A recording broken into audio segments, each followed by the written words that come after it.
It's hard to follow that, isn't it? Good evening and welcome to our program, Mental Wellness Matters. I'm BJ Moore. I'm the wellness coordinator here at the First Presbyterian Church. And I want to welcome you, whether you are here with us in the congregation or you are with us on live stream and Facebook streaming. I certainly want to thank the Crafts for the amazing music that they played, and let's give them one more round of applause. Thank you, Ken and Sue. The Abundant Life Committee is pleased to bring a series of programs focused on many facets of mental health with the hope of raising awareness and erasing the stigma surrounding these issues. We have this evening's program, as well as tomorrow morning at 9:15 with Dr. Jessica Green, and Wednesday evening with Charles Knuckles at 7:30. And Charles happens to be with us. We're so happy to have you. All of these programs are going to be live streamed on our website. At this time, I would like to recognize the Hudson family, who've been members of our church since 1984. Their 3 children were raised in this church, and they found that the church enriched their family in so many ways, and many of us can certainly say the same thing. As advocates of mental health awareness, the Hudsons are pleased and thankful that the Will for Hope Foundation can provide this evening's speaker. As a society, we are focused on our physical health, yet mental health is equally important but often ignored. It's never been more important for us to be mentally as well as physically fit than it is now. I'd like to invite John Hudson forward to tell us about our evening speaker. Thank you.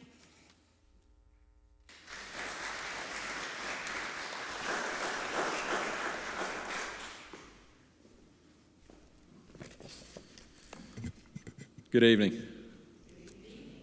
See if I can do it without these. We'll give it a shot.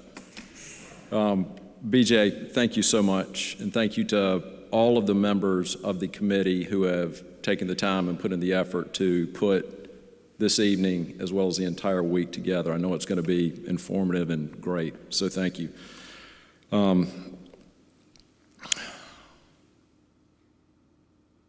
With mental health disorders like depression and anxiety at an all-time high, particularly among young people, support for those who are struggling is needed now more than it has ever been needed.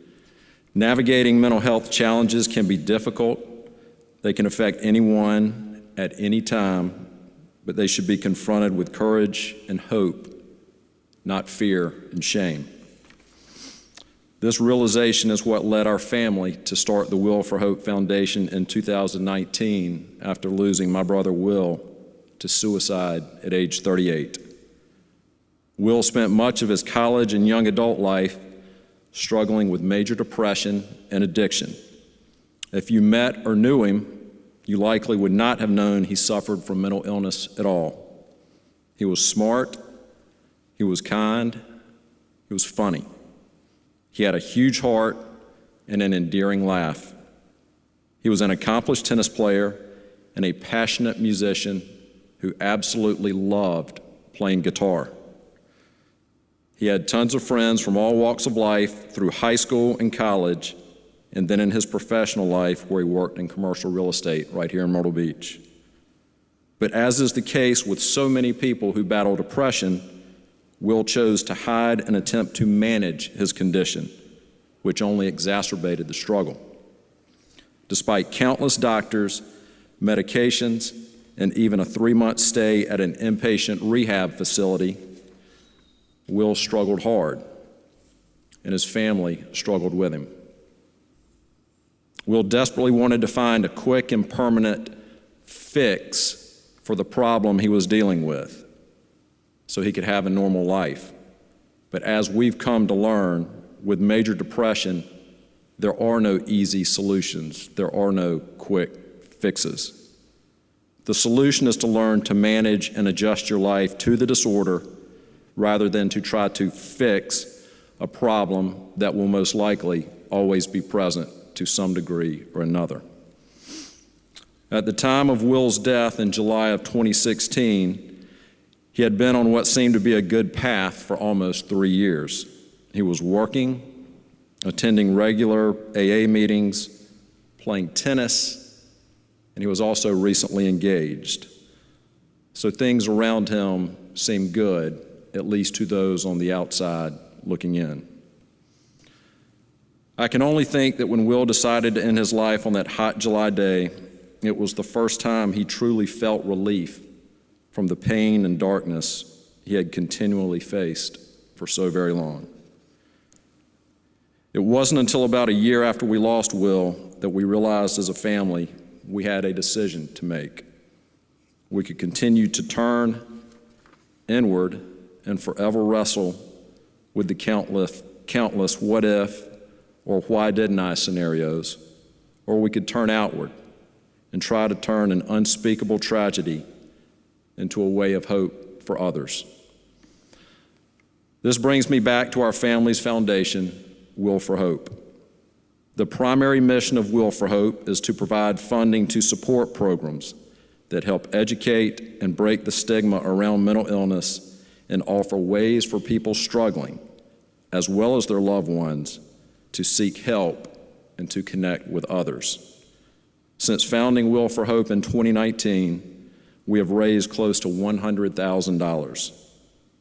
The majority of these funds came from our marquee fundraiser, Will's Rally for Hope, a round-robin tennis event held in July of 2019 right here in Myrtle Beach. And the balance of these funds have come from personal donations and other fundraising efforts.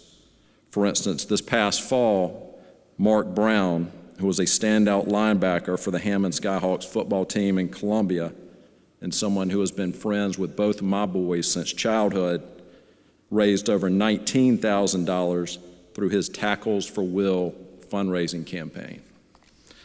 A remarkable, remarkable effort for an 18-year-old young man, I assure you. With these funds, we've been able to sponsor 4 speaking events thus far, 2 in Atlanta, 1 here in Myrtle Beach, and 1 in Columbia. Additionally, we provide funds to the Will for Hope scholarship program started by Keystone Commercial Realty, the firm where Will worked at the time of his death. The scholarship funds go to Any Length Recovery, an inpatient treatment facility in Sumter, South Carolina, to help subsidize the cost of individuals going through their recovery program. I highlight these accomplishments primarily to say thank you. Thank you to each of you who has contributed and supported the foundation thus far, but more importantly, so you can understand the important work we're doing. Work that supports our mission of providing hope and healing for all of those impacted by mental illness. On a personal note, were my mother up here speaking to you right now, she would close by telling you about a conversation she had with Will in the midst of one of his depressive spells.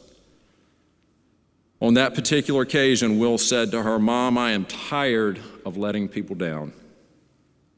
Today, right here, right now, her response to that lament is simply this: "Today, Will, thanks to the many supporters of your foundation, you're lifting people up.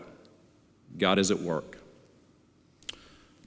Now, for the reason that all of you, especially all of you young folks in the back, are here right now, Dennis Gillan. Dennis is a man with an extremely painful yet powerful story, and thankfully he's willing to share it with anyone who's willing to listen, and it could not be more timely. Dennis is on a mission to reverse the current trends in completed suicides and to seriously reduce the stigma associated with getting help for one's mental illness, or mental health, as the case may be. Dennis has been deeply touched by suicide, and after years of sitting on the sidelines, he jumped into helping those in need by working on the suicide prevention hotline when he lived in Chicago. After moving to South Carolina, Dennis got involved with several nonprofits that take on mental health issues, and this allows him to lobby lawmakers and raise awareness on the mental health front. Dennis's real calling is telling his personal story of how he sort of recovered from his losses and what he has learned along the way. Ladies and gentlemen, please welcome Mr. Dennis Gillan.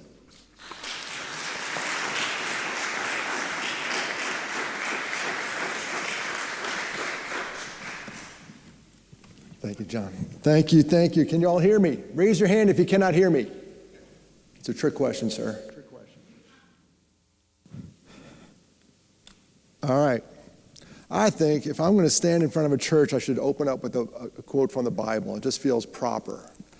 And it's from the book of Psalms 19, verse 14 there. Let the words of my mouth and the meditation of my heart be acceptable to you, O Lord, my rock, my redeemer.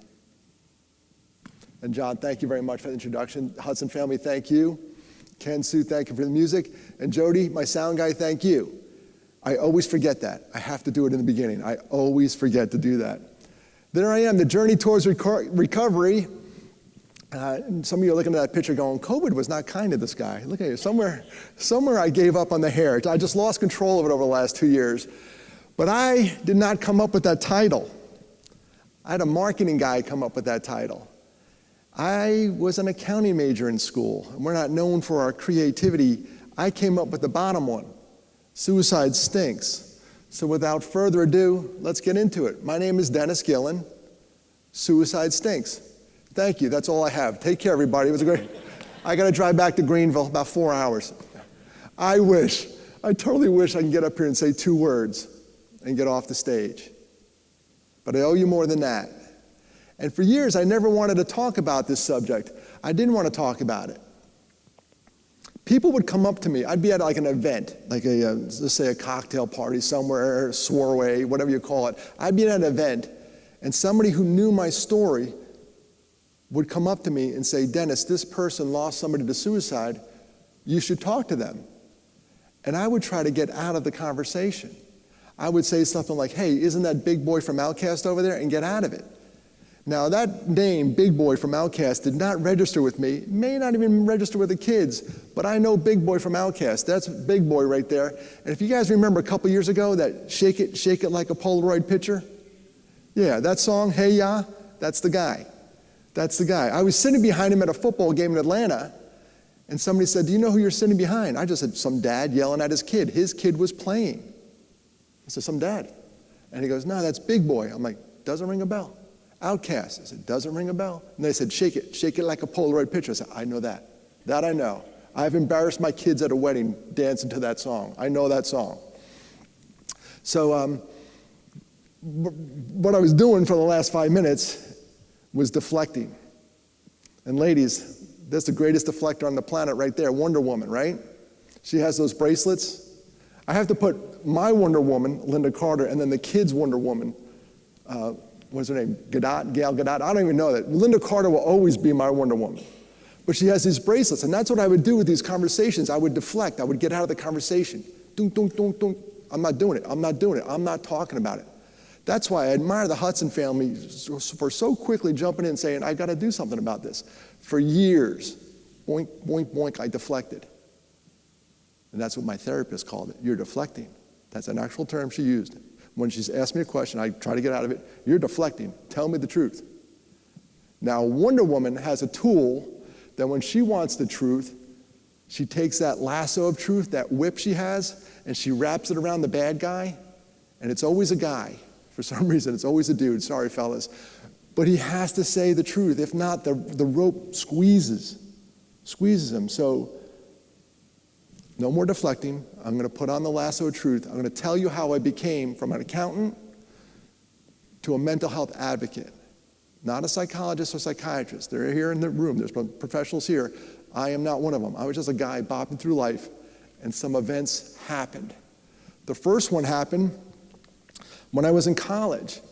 And kids in the back, do they still do this in school? Do you guys have like a week where you have a test in every subject? Do they still do that?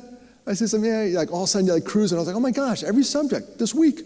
I was in one of those weeks of college. It was a Wednesday. I can remember it like it was yesterday.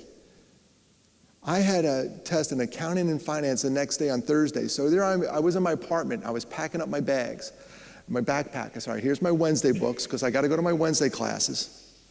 Then I put my Thursday books in there because I was going to go to the library and pull an all-nighter and study all night. And I even packed a baseball hat because we know that counts as a shower, right? I can just put the baseball hat on and off I go, right? I'm good for a couple days if I got a baseball hat. I don't need a shower. I was going to do that. And then this happened.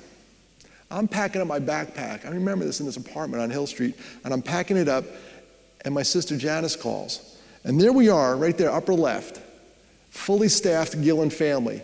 We're at Matthew's baptism. That's Mark, Sheila, Janice, me, and Matthew. So the Gillan five: Sheila, Mark, me in the middle, Janice, Matthew. It's Janice on the phone, calling me up while I'm at college, 8 hours from home, saying, Dennis, you need to come home. And then the rest, I couldn't even make it out. All I heard was, Mark, car, come home. They didn't know what to tell me. They didn't know what to tell me. Mark battled depression for years, and the disease state overcame him, and the Gillan family lost. We lost Mark to suicide. And Janice did not know how to say that on the phone, and I get that. And here's where I made a mistake.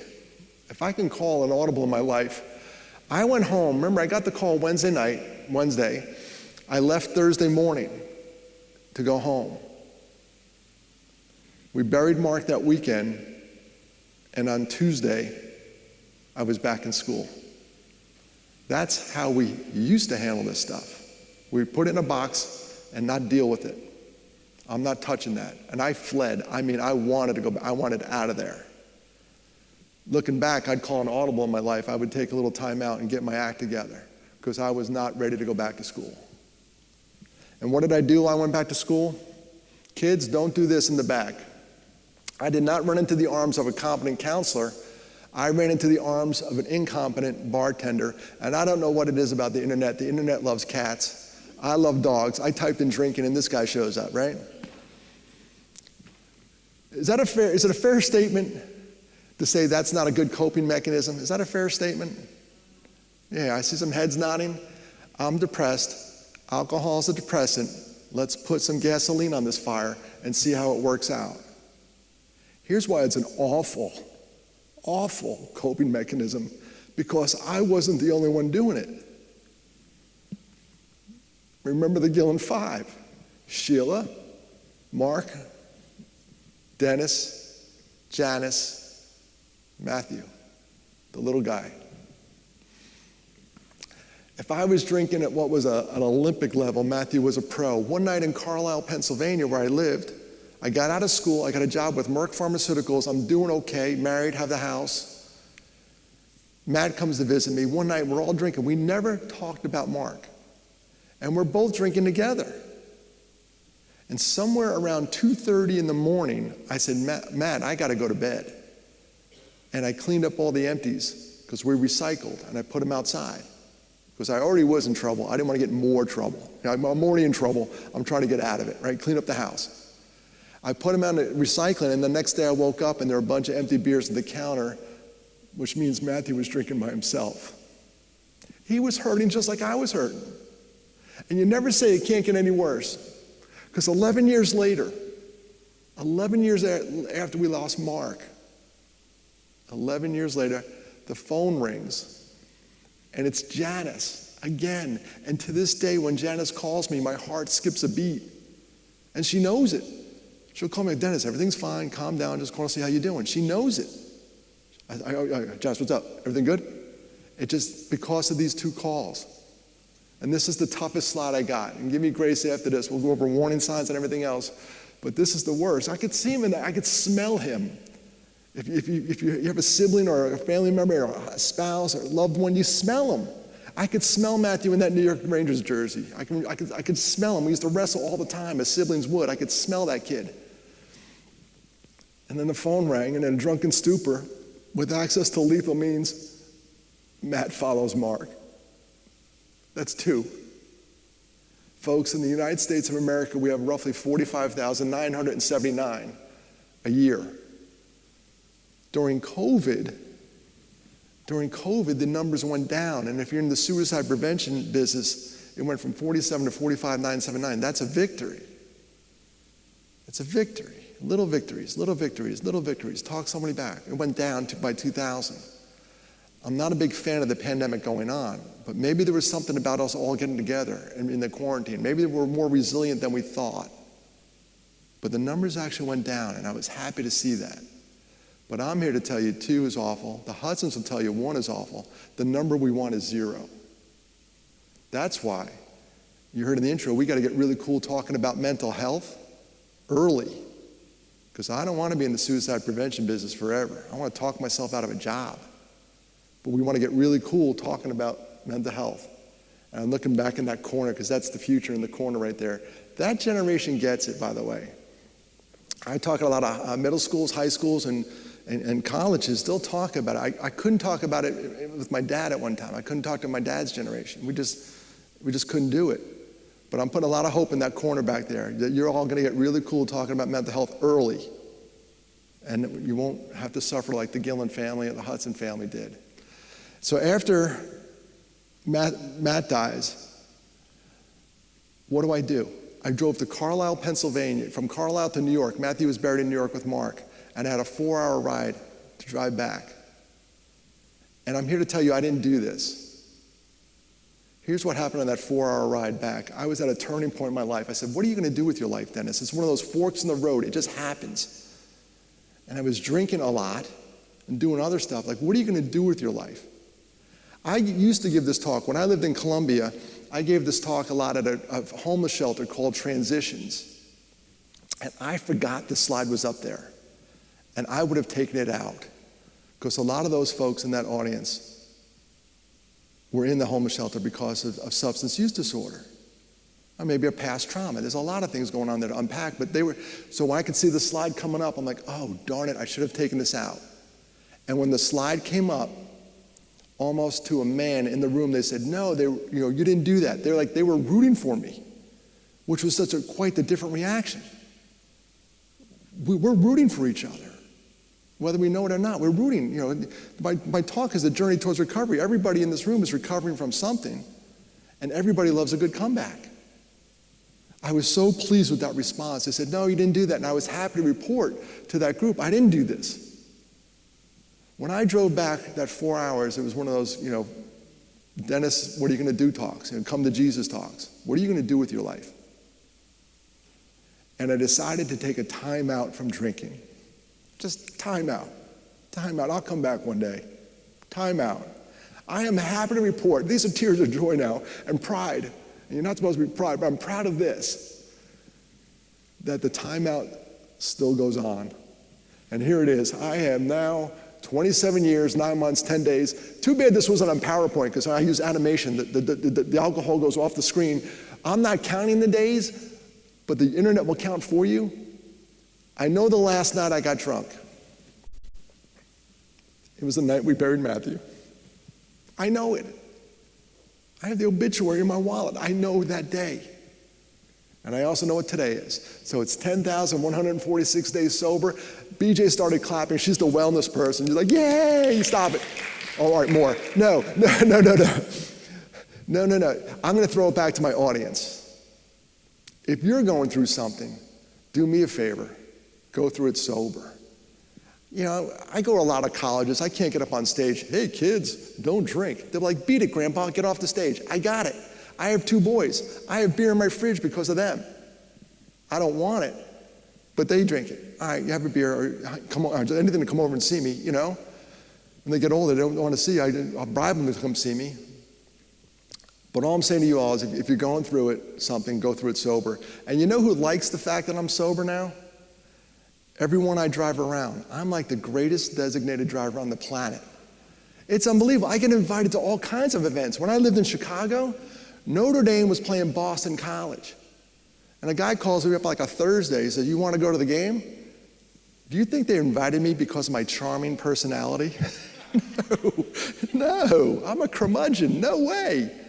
They needed a driver. They bought me a ticket. I got a hoodie sweatshirt out of the deal, all the food I wanted, and I never opened my wallet. It was the greatest gig ever. So what I'm trying to convey, and you all in the back in the left corner, you're going to have choices in your life. One of the choices is sobriety. And it worked out really good for my mental health. That's all I'm going to say. I'm going to beat this as far as we can, but trust me on that one. All right? And then I took a walk I thought I'd never take. And this is one of the pillars that I stand on. I went and saw a professional counselor. That was brilliant. I was hurting for certain, as they say. Now I'm sober, and I'm still hurting because I miss Matt and Mark. And then I went in and I saw a therapist. And I will tell on myself, especially for the men in here, it's a pride thing. 79% of all completed suicides are guys. Women, you're not off the hook. 3 to 5 more attempts, so we're all in this together, right? Here's what I'm going to tell myself. When I went to see a therapist for the first time, I kind of looked over my shoulder to see if anyone saw me going in. Now, I don't care who sees me going in. I'm at the age where I'm like, you know what, I need this. My mental health is just as important as my physical health. Just as important. And when I lived in Columbia, heck, I went to Lake Psychological Services. Half my tennis team was in there. They all knew I was coming in for therapy. I didn't care. Hey, I'll see you this weekend. You know, that was the deal. Be out in an hour. Now, I'll tell you about therapy. If you've never been to therapy, all your problems don't disappear. You don't come out of it and go, oh, everything's Skittles and unicorns. Life is good. That doesn't happen. Your problems still exist, but they have an order to them. Like, we ought to be looking at this one. Don't worry about that one yet. It's still here, at least for me. Let's look at this one, Dennis. And their order was never my order, but it worked. It was good to hire a pro and say, you analyze this, and we'll see where we go from here. So those two pillars, the sobriety piece and the counseling piece, probably the reason I can do this. I know it is. And then I wanted to talk, because we're in a church today, and First Presbyterian, thank you for having me. This slide didn't translate too well to the church software, but there are suicides are mentioned in the Bible. First guy that got cut off there is Abimelech. He had a stone dropped on his head by a woman. He didn't want to die because of a woman, so he took his own life. It gets even more serious. The first king of Israel died by suicide. Saul took his own sword. And we all know Judas. We all know that one, but think about Samson. Samson could see the ceiling above him. He knew what was going down. He knew what was going down with the Philistines. He knew it. So I just wanted to bring that up because we're in a church that this needs to be addressed at the pulpit. There's also a suicide intervention in the Bible. When Paul and Silas are in jail and the earthquake comes and the shackles come off them, this is in Acts 16. Right now, I'm quoting the Bible. I'm sure God is having a good chuckle up there because he saw me grow up. He goes, oh my gosh, Gillan's quoting the Bible. This is good. Yeah, I do work miracles. But in Acts 16, when the door flies open, the earthquake comes, they've just been beaten, by the way. Paul and Silas were beaten to a pulp, thrown in jail, in the inner chamber, shackled. Earthquake comes, God does it. Shackles fall off, the doors fly open, and the jailer, who had one job, was to watch those two guys, takes out his sword, and Paul yells, don't do it, we are still here. So don't ever discount an intervention. Don't ever discount, don't do it, we are still here. It's biblically based. There's one, Acts 16, Google it, all right? Follow me along this line. So we're talking about resources. I recently had to go to my doctor, and I'm not a big fan of going to the doctor at my age anymore. There's a test I'm not a big fan of. Some polite chuckles from the guys. I'm not a big fan of it either. All right, I got you. But when you got to go get a physical, I was in there to get a physical, and she took my temperature and my blood pressure, the nurse, and then she was doing a depression screening, and she said this to me. She goes, Mr. Gillan, I am so sorry, but I have to ask you these questions. Have you been sad lately? And this was a teaching moment for me. And I looked at her, I said, you have no idea what I do every day, day in, day out. I want you to ask that question with conviction. I don't want you to apologize for it. I want you to lean into it, because the doctor's appointment may be the only time I got out of the house, like in the last week, maybe the last month. So I had to coach her up a little bit. When you ask that question, be ready to answer. What if I say yes? What do you do? What if I told you I haven't been out of the house in a month? This is the first time I left. And I went out to my car, got some resources. So it was a really good teaching moment. And what they're trying to do is that, pick people off at the gatekeepers. We train hairdressers, bartenders, you name it, nurses, anyone who touches anybody, we'll train them on asking the question, are you okay? So that happened. When I moved to Greenville, I lived in Columbia. I moved to Greenville, Myrtle Beach, you're next. I'm doing the whole tour. I'll move here one day. Beautiful area. When I moved to Greenville, I went to Psychology Today and typed in my zip code, and that's how I found my therapist. So I didn't do that one.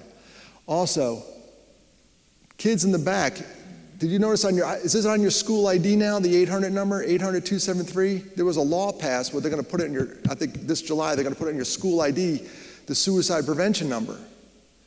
Here's a little tip for you. Come July 16th, this year, that number is going to get real short. It's going to become 988. That's part of the lobbying effort that John alluded to that I was doing. We worked on this for like 5-6 years. That long number is too long. So a federal mandate from Maine to California, it's going to be 988. It's happening. Some of the carriers already made the move, but it's officially going to happen in July. Now in the state of South Carolina, we used to have 4 call centers that would answer that. We're down to 1. It's a financial game. You know the game. It's run out of a nonprofit, Mental Health America of Greenville County. So my next lobbying effort will be trying to get them funded at a state level. We fund 911, because it's on your phone bill somewhere. On the bottom of your phone bill, there's a little charge, 62 cents per line, that goes to fund 911. I'm all for that. South Carolina, we're very tax averse. No taxes, leave me alone. I get it. But when I call 911, I want somebody to answer. I don't mind paying that. When I call 988, I want somebody to answer. I don't mind paying that. It's all about priorities, all right? So that's coming. Text. 988 will have text capabilities. Remember that homeless shelter I told you about, Transitions? They cannot use their phone at night. They have roommates, like 4 to a room. They could text 741-741. And I don't know if the adults know this, but the kids are big into texting these days. Now, kids, do you ever do this to your parents? This is me and you talking. We're friends now. We're going to have pizza later together, right? Here's the deal. You ever do this to your parents? You're texting your parents, and then they call, and you don't pick up? Yeah. Oh, there's some guilty laughter back there. That's not cool. My kids do that all the time. And then when in college, I used to text the other one back, my youngest one, Brendan. I said, hey, dude, no more money. And then he would call me. It's amazing how that works. With 741, a trained operator, a trained counselor, we'll get back to you. And that really helped at the homeless shelter. They wrote that number down. And then crisischat.org, you can do it from your computer, and 911. You can dial 911 and ask for a mental health well check. We're going around the state with the good folks at NAMI, the National Alliance of Mental Illness, good folks at NAMI, doing that crisis intervention training. I've been privileged to do a couple of them and talk to officers what a suicide crisis, it's different than an armed robbery. Let's be honest, it's a different call. And I was talking about this with 911, and I said at a college, I had a kid come up to me afterwards, and he said, sir, if I call 911 on my friend, he will be mad at me. To which I replied, I wish my brothers were mad at me. Come on, big whoop, right? If it comes from a place of love, it comes from a place of love. I wish Matt and Mark would walk by this window and they both flip me off. I'm like, all right, they're alive. So don't worry about that. If you're really worried about someone, 911 is the route to go. If you're really, really worried, I'd rather you make that call. I'd rather you be embarrassed than be standing right there giving a eulogy. That's a fact. All right? And I wrote at the bottom, this place, the church is a great place, but believe it or not, it's a bundle. A stick alone can be broken by a child, but a stick in a bundle cannot be broken. Youth group, that's a bundle. You all need each other. And if somebody didn't come tonight, I'm looking at you all now, if somebody didn't come tonight, I want you to touch them and say, hey, we missed you tonight. You all right? We had pizza, we missed you. Because a stick alone can be broken by a child. A stick in a bundle cannot be broken. Both my brothers were alone when they died. Be it perception or reality, but sometimes, their perception is their reality. They were alone. So let's think about that. The church is a great place, and thank you, First Presbyterian, for bringing me in to speak about this. We have to have these conversations. The icky stuff has to be talked about at the pulpit level. It really does.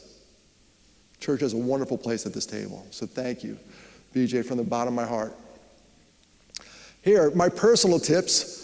Go outside somewhere you feel small. This is what Dennis Gillan does to get out of his head. Now, I wish there was somewhere near Myrtle Beach where you can go and you feel small.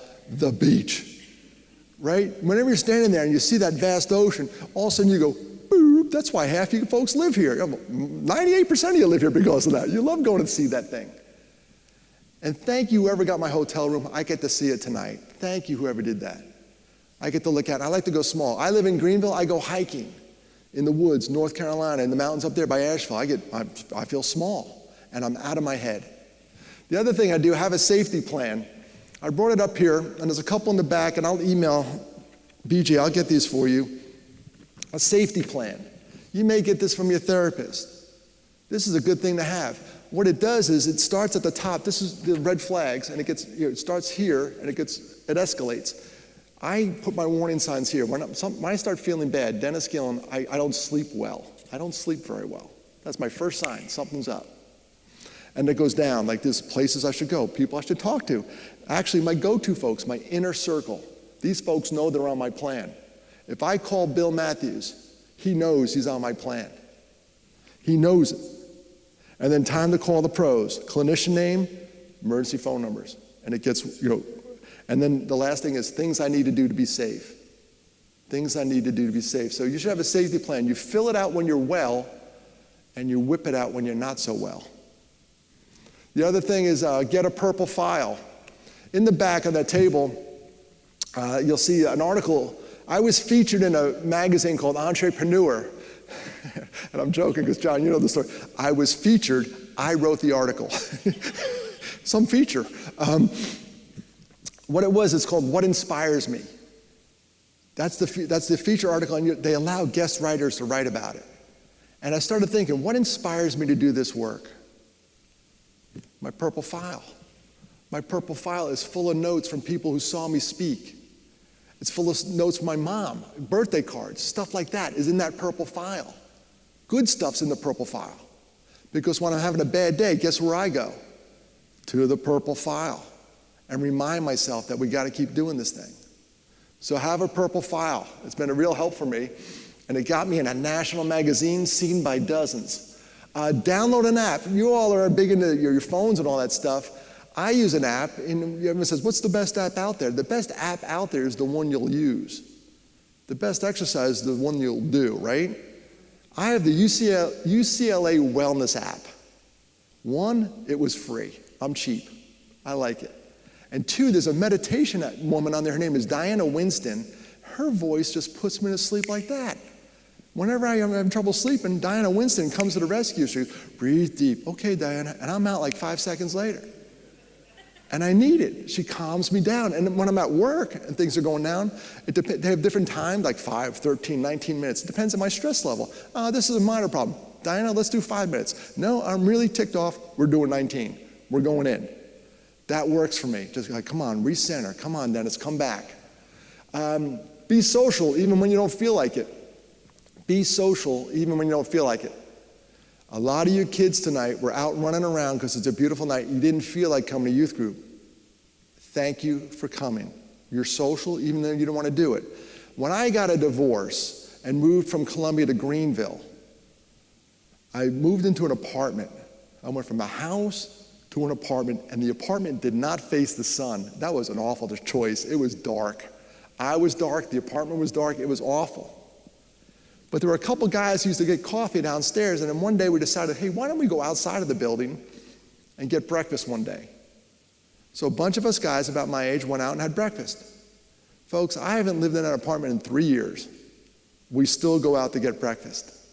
We need each other. We call it Camo Hat Club. That's the CHC. When we first, because guys, we camouflage our emotions, and we just need to meet. We need a touch. As we get older, we lose friends. We just do. And that little group, every first Thursday of the month, we get together. Maple Street Biscuit Place. I don't know. That explains a lot of this. But it's great to see those folks. And a lot of them are outside the apartment. They're doing other things. They moved out. I got remarried. Everyone's in a different area now, but we still get together.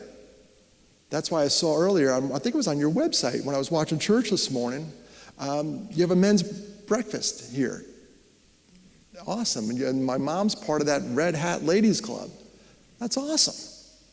No agenda. Let's go out and just take care of us. There's no shame in that. We need that. So do that. And then treat yourself like a child. Think about this. I put a Facebook post on the other day, again, liked by at least 7 people. No, I'm not that popular there. But here's a Facebook post. It went like this. If you had a child do something like at a sporting event and they lost the game, they made a mistake, what would you say to that child? A younger brother, younger sister, grandkid, niece, nephew, what would you say to that child? A child you love, what would you say to that child? They blew it. They dropped the ball in the big game. What would you say? And I got these wonderful responses from people. Just wonderful, heartfelt responses saying stuff, the game you're bigger than the game, it's just one mistake. It was all this great stuff. Next day I got on Facebook, I said, all right, plot twist. You're the child. What do you say to yourself? When I drop the ball, be it at work, in my marriage, whatever situation, I am brutal on Dennis Gillan. Brutal. I am my own worst enemy. Until I started treating myself like a child. I started thinking, what would I tell my sons? All right, Dennis, not your finest moment. You're better than this. You better get in the kitchen and apologize. You're kind of a dork. It's not what you said, it's how you said it. Every guy's like, that's me. It's your tone. That helps. So treat yourself like a child. So do that. So that's what I do. That's what I'm trying to do to keep myself sane. And don't be this guy. Look at this picture of this guy. He's got a hat on backwards. He's got sunglasses on the back of the hat, yet he feels the need to go like this to block the sun. The point of this slide is use the resources you have. First Presbyterian, you've got BJ, wellness, right? Use BJ. Say, BJ, I'm having some trouble. Let's talk. Use the resources you have. Youth group, you have youth leaders. They'll listen to you all day long. That's their job. Use the resources you have. I used an employee assistance program at work. That helped me get into therapy at first. Use the resources you have. And then turn the baseball hat around, put the shades on, put your arm down, we're good, all right? Now, follow me along this journey. It's the journey towards recovery. I moved from Carlisle, Pennsylvania to Chicago. And when I got there, I was part of the stigma I'm now fighting. When I got there, I didn't tell anybody about my brothers. People would come up to me in this neighborhood, Dennis, how many kids were in your family? I said, 3, 2 sisters back in New York. End of subject. Never brought up Matt and Mark. One day I went to church. Well, it wasn't one day, it was probably a Sunday. And here's how church worked for us. I had 2 boys, Brendan and Martin. I dropped them off downstairs, and they would go to Sunday school. All the guys would come up in like a fellowship hall, and we'd sit around, eat donuts. That explains this. Eat donuts. We'd talk about fantasy football. We had a basketball league. And when the kids were done with Sunday school, we'd all go into the service. That's how it worked. It was awesome. It was fellowship with guys. My kids were getting into Bible study, and then we'd go into the service. One day, I come up the stairs to get a donut, and I come bounding up the stairs, go in the room, and the donuts are gone. I'm like, where are they? Where are the donuts? I skipped breakfast for this. I was counting on it, and someone said, oh, they took the donuts upstairs. There's a community program going on. I'm starving. I said, all right, guys, I love you. I'll sit through anything for a donut. I'm going upstairs. See you. Right? Isn't that terrible? History of the Handbell Choir. Oh, I love it. I'm in there. I'm going. I'm gone. So I go upstairs. I sit down. I get my donuts. Does anybody want to guess what they're talking about on that day? Suicide prevention. The lady ran the suicide prevention lifeline. I'm like, what? This is a God moment. This is like a little, get your butt upstairs, Dennis. Okay, God. I left a trail of donuts, and I took them all. And I'm sitting there. I'm like, how do I get out of this room? I can't get out of this room because I have to walk right in front of her. And she started. On the way out, I grabbed her business card, didn't tell anybody my story. And about 8 or 9 months later, a little passive aggressive, I'm going to do that one day. And I just put that card on my desk, and it stared a hole at me for like 8 to 9 months, and then finally I called her up. And I said, Stephanie Weber, my name is Dennis Gillan. I saw you speak at my church, about 10 months ago. This is what happened. And she's such an awesome woman. She goes, Dennis, get your butt in here. She lost her mom to suicide. She ran the Suicide Prevention Lifeline, and that's how I got involved on the Suicide Prevention Lifeline. Thursday nights, it was a great volunteer work. Thursday nights from 8 to 12, I was working my shift. I would answer the phones. 12 weeks of training before they got on the phone. That's a fact. And they're audited by the American Association of Suicidology. It's a pretty rigid program. They just don't, hey, I'll volunteer. Okay, Tuesday morning, you're on. They train you. They train you to listen a lot. That's a fact. So let me tell you about one of the calls. This is probably the best cartoon I've ever seen concerning depression. Look at this. The guy in the upper left, that was me. Could be me tomorrow. You'll never know. It just comes back. But after Matthew died, I was really dark. But if you saw me on the street, on the bottom right, how you doing? I'm living the dream. How you doing? I'm living the dream. How you doing? I'm living the dream. That's my answer. One guy came up to me one time and goes, oh, I wish I was living the dream. And I laid this on him as, hey, nightmares are dreams too. Whoa, that's some deep stuff right there, right, huh? But it's true. But look at that. That's most of us. In the bottom right, we put on the facade. Everything's great. Everything's fine. Matt and Mark did it to me. Oh, I'm good. I'm good. Everything's good. Nah, but let me tell you about the star of this slide. Kyle. Kyle, when I was working on the helpline, I took a call one night, and you can do this, kids. You can call for a friend.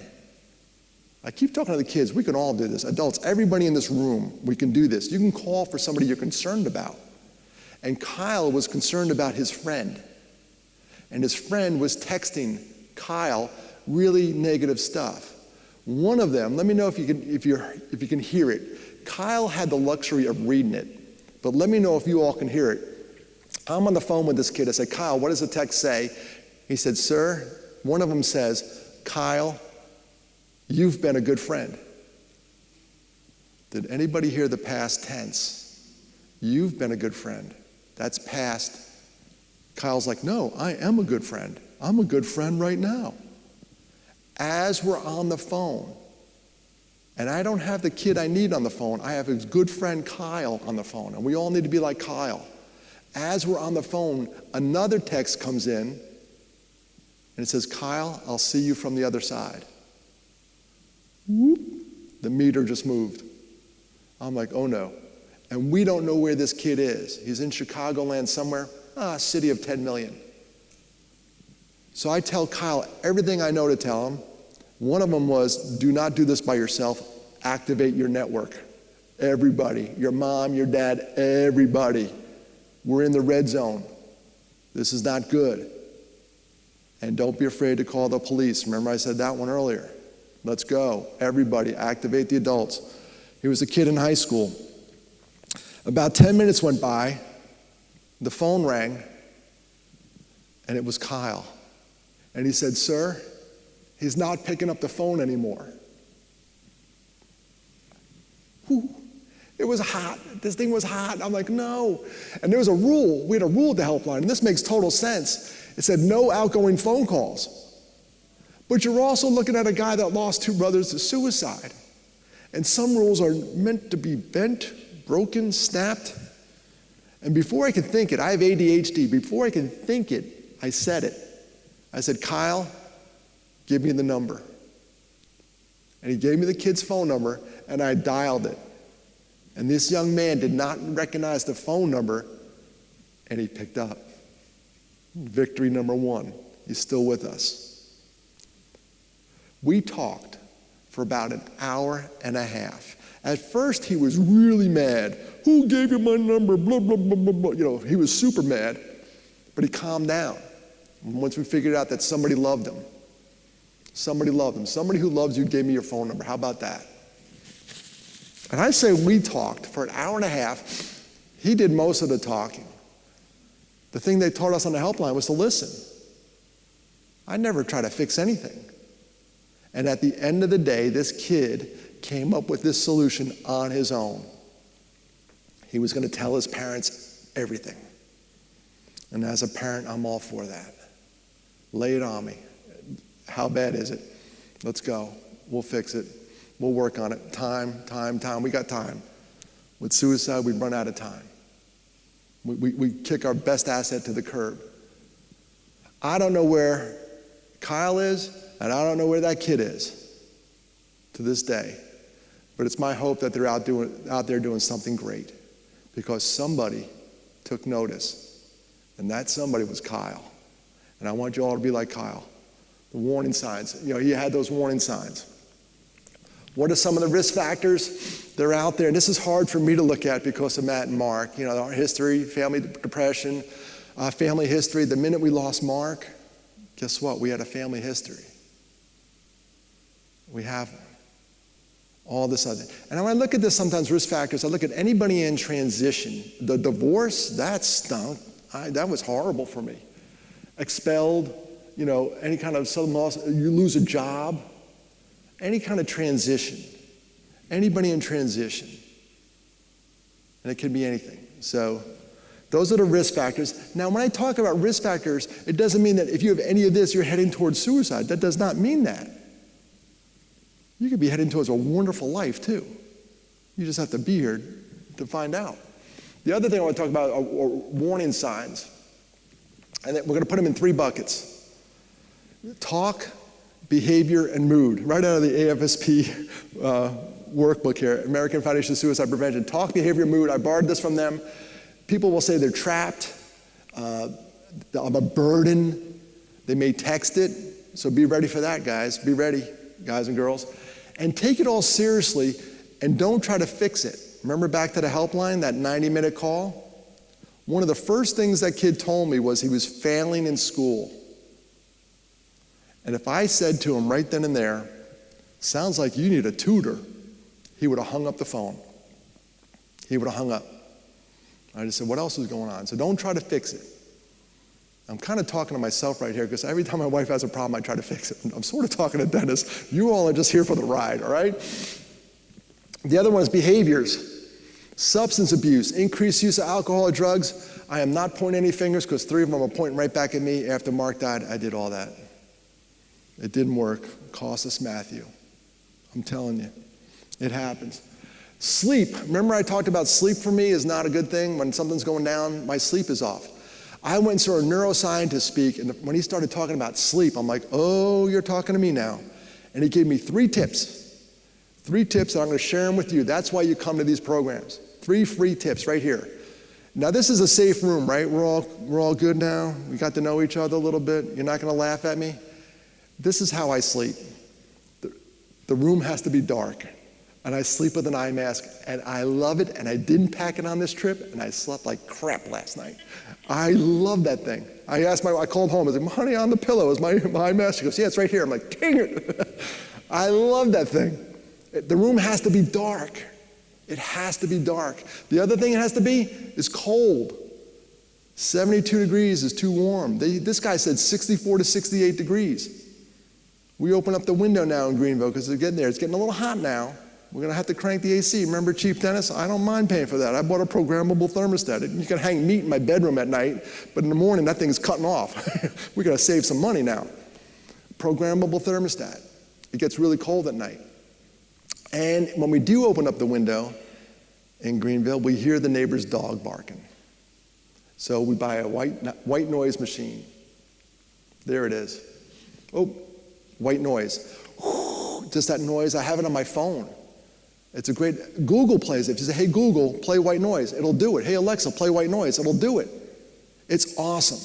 That's also why if we ever go on a trip, all of us together, you want to sit next to me on the airplane. The minute they start the jet engines up, I'm out. I'm like Pavlov's dog. I'm out.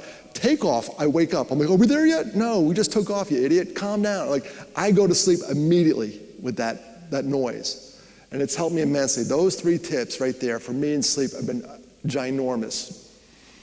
Back to behaviors. Reckless. Anyone watch that? What was that? 13 Reasons Why. Did any of you guys watch that a couple years ago? 13 Reasons Why? Season 1 was okay. Season 2, wasn't that good. But remember, at the end of season 1, the kid that got in trouble was the one who was acting reckless. He was driving real fast. His dad was a cop. He was acting reckless. That's a warning sign. He didn't care. Withdrawal. Remember we talked about a stick alone? Withdrawal. People will withdraw when they feel bad. They will pull away. They will isolate. And it's up to the bundle to go get the stick. Exploration. Looking for ways. Cleaning out stuff. My mom, and I'm going to go see her this weekend. Thank you for having me to Myrtle Beach. She lives in Wilmington, so I'm close enough to go see my mom. She's 86 years old. About 6 years ago, she called me up. And she said, honey, I got a weird request from a neighbor down the street. She wants me to hold her mother's wedding ring. I said, Mom, that's a very weird request, and I'm glad you called me. I think you know why you called me instead of the girls. She's giving stuff away. So I said, Mom, you have to go down there and ask her if she's suicidal. Now just think about this conversation right now, folks. You're looking at a guy that lost 2 brothers talking to his mom who lost 2 sons, and she's got to say the word suicide. We have to get comfortable saying that word. So I coach her up. She grabs a friend. You never do it alone. You triangulate. She grabs a friend. They go down there. And they asked this woman, are you suicidal? Does anybody want to guess what the answer was? She was. And the reason she wanted the ring out of the house is she didn't want her brother to get it. I know, this is like an 80-year-old sibling rivalry that needs to go bye-bye, right? Come on now. Can't we all just get along? But she's still with us. She follows me on Facebook. She's still alive because that my mom and her friend went down there and said the S word. So, way to go, Mom. And then saying goodbye. The day my brother Mark died, I found this out years later on Facebook Messenger. This woman was holding the story, and finally she had to tell me. She goes, Dennis, on the day your brother died, this is Mark, the first one. The day your brother died, he came to my house, and I opened up the door, and he backed out of the driveway, and he left. This is before cell phones. She just thought he forgot something. We lived a mile up the road. He's going to come back. That was the day. He didn't come back. That was October 26, 1983. That was the day. And she had to get it off her chest. Now let's go into Mark's mind a little bit that day. And this is what I do for a living now. I'm only talking to 2 people when I give this talk. Only 2 people I talk to. One, you may be around somebody. You may be around somebody that's exhibiting some of these stressors, these warning signs. You know who the other person I talk to? It may be you. It was Mark that day. Mark was having this stuff. And if he gets out of the car and says something, knowing what we know now about mental health, my parents would have sold our house to get him help. So that's the message for the audience today is it could be you. I've been both.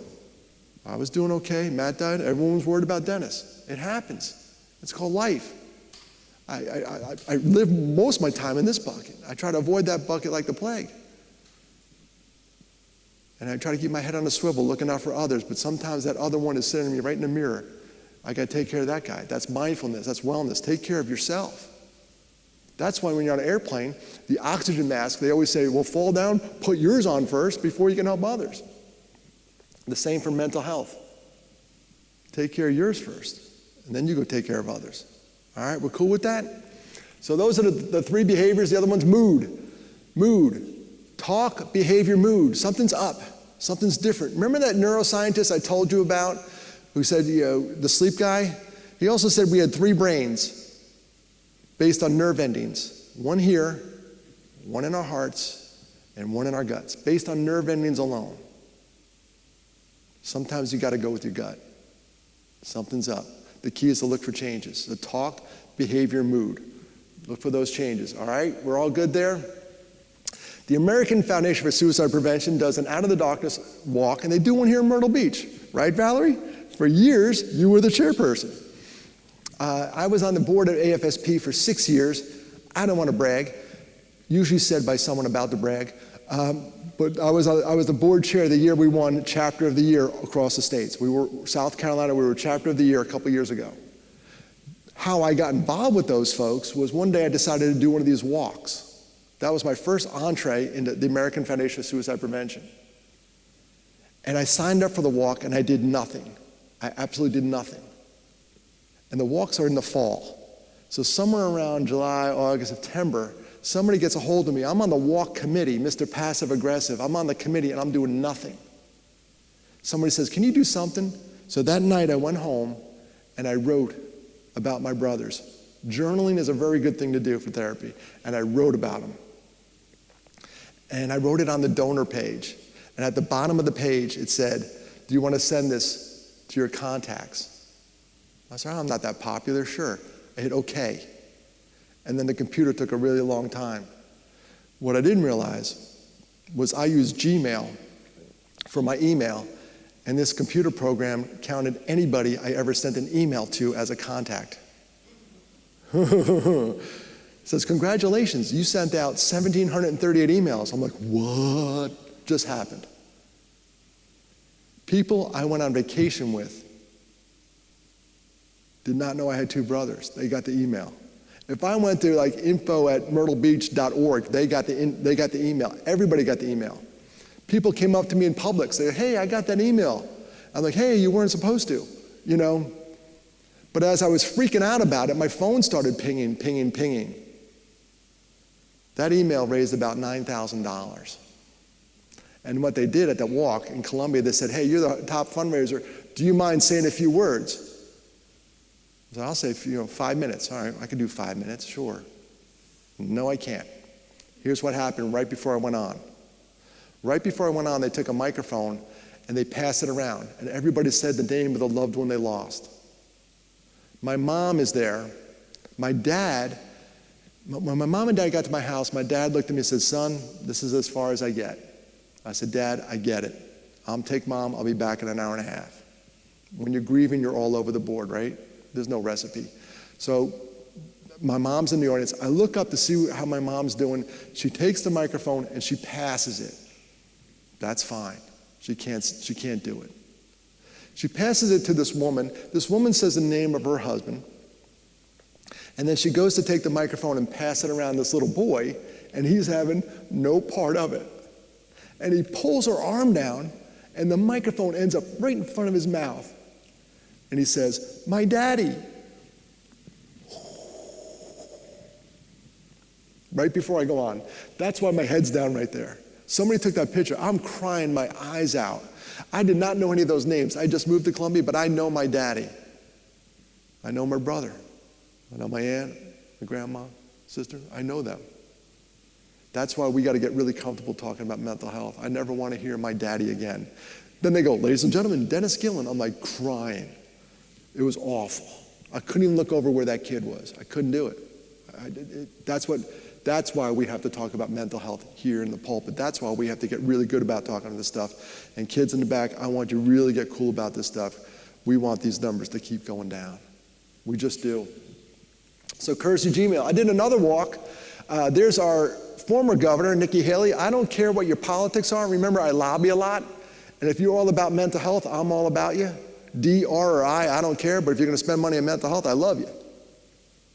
Nikki Haley came to the walk, and I don't care what your political affiliation is. If the #1 office holder comes to something you are passionate about, you go over and say, thank you. You say, thank you for coming. And she's awesome. She cut the ribbon. She gave a great speech. Her husband's in the military. She did everything right that day. She was on fire. She was my second favorite person to see that day. That guy in the pink shirt was my first. He comes up to me. I'm giving out those beads. And I have 2 beads on for my brothers. He comes up to me and goes, are you Dennis Gillan? I said, yes, I am. Now I'm all in on the walk. I did a radio interview on ETV, the NPR station here. I did an interview about the walk. Mr. Passive Aggressive is all in now. And they taped it. I went to Williams-Brice Stadium right there, the ETV building right by the stadium. They taped it on a Thursday afternoon. And I started thinking, wow, I'm kind of a big deal. So I say to the producer, when are they going to air this thing? He says, sir, we air this Sunday mornings at 6:30. I'm like, what? Nobody's going to hear it. That guy heard it. He comes up to me and goes, are you Dennis Gillan? He goes, I heard you on the radio. I was like, wow, you're one of two people. And then he hits me with this. He goes, hey, we both live in South Carolina. I said, yeah. We're both from New York. Yeah. And we both lost two brothers to suicide. Didn't see that coming. Whenever you think you're alone, you're not. Whenever you think you're on, a trailblazer, look down, there's footprints there. Somebody's been there before you, and someday in your healing journey, you're going to look back and you're going to help those others. The Hudsons did it really early. It took me about 16 years to do it. Whenever you think you're on the island of misfit toys, all by yourself, you're not alone. Does anybody get that reference? The island of misfit toys from Rudolph? How good do you know it? How good do you know it? Here's what we're going to do. This is audience participation. Kids, you guys watch Rudolph still? You still watch that stuff? Nah, it's not on Snapchat. Nah, forget it. Okay. I love you. Let's break the audience down, right down the middle. Right side versus left side. All right? I'm going to go around the horn. You're going to tell me why this toy was on the island. First one's real easy, upper right. Why was that toy on the island? Spots. I heard somebody say it, polka dot. Come on, say it loud and proud. Why was the water pistol on there? I'm a water pistol that squirts jelly. It squirted jelly, not water. It's not a water pistol. The choo-choo had square wheels. Somebody said it. Was that in the backpack? There you go, all the way in the back. Square wheels, loud and proud. Hey, the leader, yeah, here we go. I'm a boat that doesn't float. It sank. Remember the boat sank? Bloop, bloop, bloop, bloop, bloop. Come on. This is ours. This is the 60s, people. Your kids watch this. Should be a Jack in the Box, but his name is... I was at Youngstown State University, and this kid stood up in the back, 300 kids. He goes, I'm a Charlie in the Box. Nailed it. He does a spot-on imitation. I'm on the stage. I just lose it. He nailed it. I'm a Charlie in the Box. And then the bird doesn't fly. The bird likes to swim in that bowl. Yeah, it does. It goes in a circle, swims. A cowboy. I'm a cowboy that rides it's a big bird. Ostrich. It's coming back. It's coming back. Sometimes when I do this talk, I have a DJ and we play the music, and the music helps you with memory. And then we get to the middle. There's a Dahlia for Sue. And I remember sitting there when I was a kid, like, what's her deal? Looks like a regular doll. Arthur Rankin. Remember when this came on TV? It said Rankin Bass. And you're like, ooh, this is going to be good. Arthur Rankin, in an interview, said, we put a Dahlia for Sue on there for psychological reasons. She cried a lot. She was depressed. She was rejected by Sue. Anyone here been rejected? Okay, just me? It happens. So if they can talk about that stuff in the 60s, we sure as heck can talk about it in 2022. That was brilliant. When I heard that interview, I'm like, that dude was a genius 50, 60 years ago to put that dolly on there. I was at Northeast Presbyterian in Columbia, South Carolina, doing a Rotary Club meeting, and I had the microphone like this one, and the sound guy, they had a sound guy, their Jody, came up and goes, hey, let me take the microphone off you, and he's doing all the wires. He goes, hey, that Dahlia for Sue story, I Googled it. You were right. What do you think, I lied about it? Thank you, Mr. Fact Checker. You're the guy who corrects my spelling on the internet. I know who you are now. All right, here we go. I could have started here, I can end here, folks. A shared joy is a double joy. A shared sorrow is half a sorrow. You want to see joy? Go to anybody's social media page. Check out my gram. Check out the cheeseburger I'm eating. Oh, please. You want to get real? You share your sorrow. That is why we started a foundation, just like the Will for Hope Foundation. We called it Half a Sorrow, because things happen. Now think about this. Every time I talk about my brothers, I cut my sorrow in half, in half, in half. Will they ever get to zero? No. And that's okay. Because that means they're still with me. I miss those guys. What would life be like, fully staffed Gillan family? What would it be? Were they married, the kids? Who knows? But I miss them. But by talking to you all, I cut that sorrow in half. Never going to go away. So here's how you can help us all. Let people know we're out there. When I say we, I say the half of sorrow and the will for hope. Let people know we're doing our thing. Find us places to speak. My foundation exists because a kid in Texas called and I couldn't make it work. Now, if that kid calls, I have 2 questions for him. What time and what do I wear? We're doing this. We're doing this. And thank the good folks. You can go to their website, Will for Hope. Darn it, the tennis, you're doing the tennis thing again this year, right? Is it happening? Darn it, I'm going to be out of town. My son bought me a camping trip. I'm pretty good at tennis, just ask me. No, I'm horrible at it. And by the way, never date a tennis player. You know why? To them, love means nothing. Come on, it's a tennis guy. It's a dad joke. Roll your eyes. It's okay to roll your eyes. We'll bring it home with this one. We'll bring it home. Gary Alexander, this is me in Blythewood. Gary, my neighbor from Blythewood, there he is. I planted these, when I lived in Blythewood, South Carolina, I planted these sunflowers up and down my driveway. And the goal was to have these really big sunflowers, and when I pulled in my driveway, no matter what kind of crap day I'm having, all right, life is good, right? Sunflowers, makes me happy. Unfortunately, a rabbit ate all of them. I was planning a smorgasbord for a rabbit. This rabbit mowed them all down, every one of them. And I had to go down my driveway and pick them up, pick them up, pick them up. And then I got to this one by the garage. And I'm looking at it and going, the rabbit ate this one. The rabbit did not eat the one by the road. Look at that one. That one was by the road. And these are mammoth. These are called mammoth sunflowers. So if you look at me, what am I, 6'4", 6'5"? Don't laugh too hard. 5'10" and shrinking every day. All right. But I want them like big, really big. That's the goal. And the rabbit took care of all of them, except the one by the garage. The one by the garage got eaten by the rabbit, but it didn't give up. And I went to pull it out of the ground, and I saw a little bud popping out the side. That's all right. If you don't give up, I don't give up. And I started watering it harder and harder. Miracle Grow. You know how I like them really tall? This one only grew about this tall. But it was my favorite. You know why?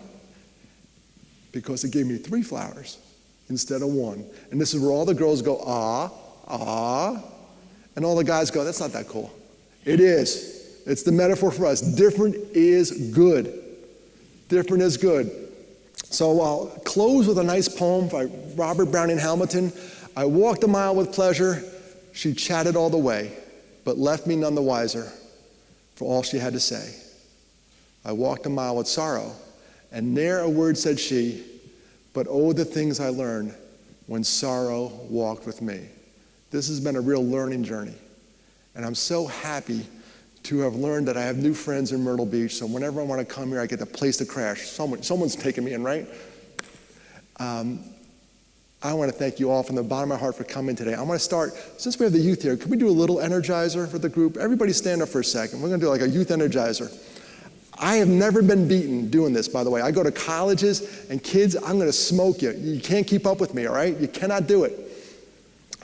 Left side, this side, when I go like this, I want you all to clap once. So just try it. Clap once. Beautiful. When I come back, they got the kids. You guys have to yell, woohoo! Very good, very good. BJ, holding down the fort there. So we're going to go slow, and then I'm going to go as fast as I can. And I bet you all cannot keep up. All right? Game on. Let's do this.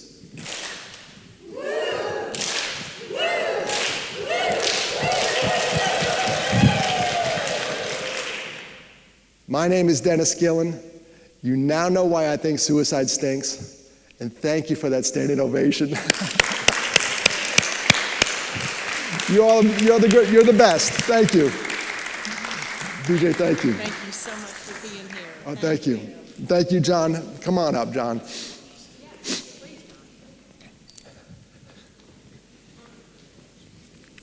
Dennis, that was awesome. Thank you so much. And to the youth in particular, thank you all for taking the time out of the end of your day to be here. I hope you got as much out of it as us older folks did. Listen, our second annual Wills Rally for Hope is going to be Sunday, July 3rd at the Dunes Club right here in Myrtle Beach. So if you play tennis and are in town, please join us. We would love to have you. If you don't play tennis but are going to be in town, come out, hang out, and join us that way. We'd love to have you either way. If you can support us financially, great. The support we've had thus far has been wonderful, and that's the only way we can keep bringing folks like Dennis to locations like this. But even if you can't support us financially, just spend time on our website. You can check out our social media platforms, which is found through the QR code on these cards that will be on the table out in the Narthex, got that right, along with the material that Dennis has out there as well. It's great, so help yourself to all of it. Thank you all for coming. What a great evening we've had, and the youth are going to have some pizza with Dennis now, and we thank you all for being here. We'll see those who can tomorrow morning about 9:15 for Dr. Jessica Green, and Wednesday evening with Charles Knuckles. That's 7:30, so the times are all different. I'm going to keep you guessing. So thanks for being here.